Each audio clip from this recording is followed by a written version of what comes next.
Hey everyone, Justin here from the Bill Coors Wellness Center, coming at you with a brand new exercise for Movement Monday.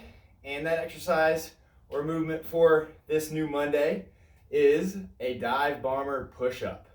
So what this basically is it's a fusion of a strength exercise in a push-up as well as two different movements that are you often see in yoga, and that's an up-facing dog and a down-facing dog.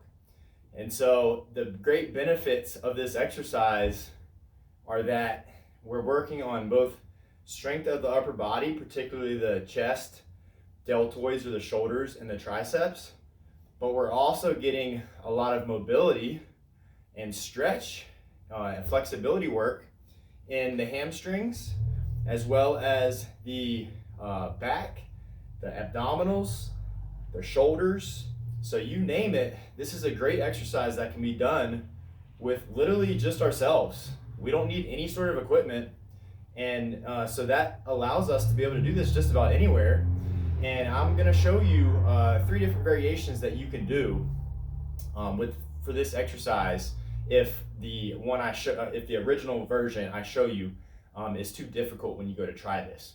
So with that said, let's go ahead and get into this.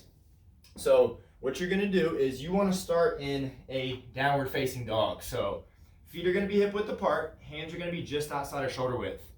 I wanna press through my hands to drive my butt up into the air so that I'm in this kind of upside down V.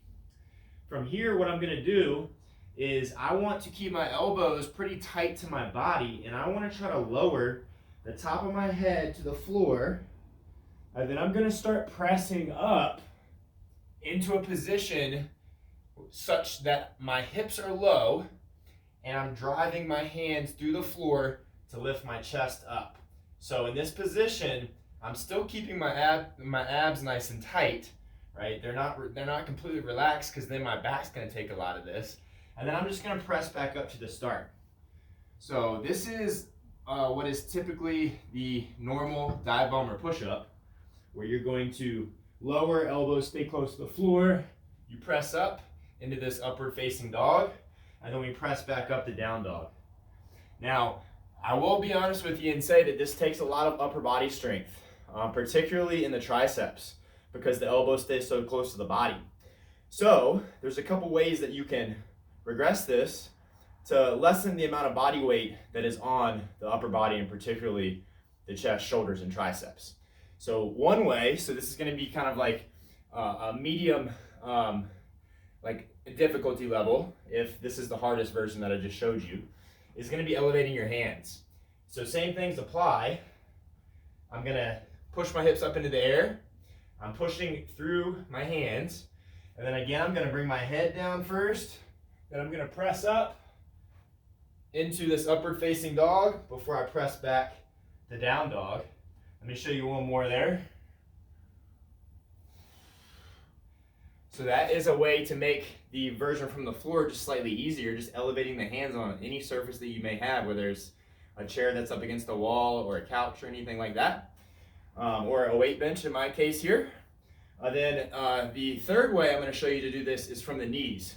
So this is going to lessen the amount of body weight just a little more. And so to do this, I'm going to go from my knees. So if I was doing a knee push-up, I would start here. What I'm actually going to do is I'm going to push my hips back. The top of my head is going to be going towards the floor. And then I'm going to do the same movement here where I'm starting to extend my hips as I press through the floor so that I'm in this kind of like knee upward facing dog position. And then all I'm going to do is just press back. Let me show you one more time. Elbows stay tight and go towards the floor.